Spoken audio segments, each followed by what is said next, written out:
Hello everyone, let's see about the minor antigens. These are the Kell, Duff as well as the KID antigen. So what do we know about this? Here we need to know that these minor antigens are those that are present in the RBCs and this problem, that is the incompatibility, will happen when these minor antigens are present in the RBCs of the fetus but not in the mother. So the neonate has these RBCs and that has it is Kell or else it is Duff or else it is KID positive, right? And it is in the mother's womb, but whereas the mother is negative. The mother is negative. So here the Kell, Duff and KID causes an incompatibility. That's why this is important. If the mother is also having these minor antigens like Kell, Duff and KID, and if the fetus neonate is also having the minor antigen, then it is not a problem. It becomes a problem only when the neonate's RBCs have these minor antigens but the mother doesn't have the antigens. So what happens in this? In this case, these minor antigens will pass, that is this RBC, minor antigens that is present in the RBCs will pass transplacentally to the mother circulation. Now the mother circulation finds something totally strange, totally foreign. It starts it starts developing antibodies against it. So initially what antibody will be produced? The IgM will be produced. IgM is a tetrameric structure. It is a big one. So this IgM cannot pass through the placenta and attack that antigen which is present in the fetus. So the first pregnancy there is no issue. But later on it starts producing IgG which is not a pentameric structure, so it can easily pass through the placenta. So first pregnancy it doesn't have much issue because of this because the IgM antibody cannot pass through the placenta and attack the fetus. But subsequent pregnancy there will be hemolysis of the neonate. So at that point of time we need to wonder why does the hemolysis happen. So the hemolysis generally why should it happen? It can happen because of RH incompatibility or it can happen because of ABO incompatibility. I have videos for that specifically. I will give you a gist of it.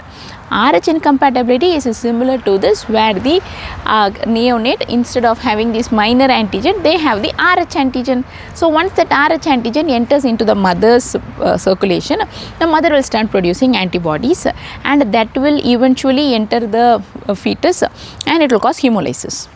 So this happens in the RH incompatibility. Secondly, in ABO incompatibility, in the mother will already be having antibodies against those antigen which it doesn't have. Say for example, the mother is a B positive. She is not going to have an A antigen. So she will be having A antibody, and if the child is having A antigen, then that antigen can enter into the circulation and this antibody can cross react with the antigen and the hemolysis can happen. Here the important point is the mother will be having antibody against the A antigen. The antibody will be IgG. So even in the first pregnancy, the child will exhibit hemolysis. That is, incompatibility will be visible in the first pregnancy. But whereas in RH antigens, the mother will not be having the RH antibody in the first place. So once the RH antigen enters the mother's circulation, then the mother has to produce antibody, so which is IgM first and then IgG. So by the time it produces IgG and that transfers transplacentally and attacks the fetus, it happens only during the second pregnancy. So the key point you need to know is that RH incompatibility will happen in the second pregnancy, but ABO incompatibility can happen in the first pregnancy. Similar to that, the minor antigens Kell, Duff and KID will also happen during the second pregnancy. But the mechanism is almost the same with some small minor variations. Now, what is the most common incompatibility that it can happen? It is the RH incompatibility. The second one is the ABO incompatibility, and the third one is this minor antigen incompatibility.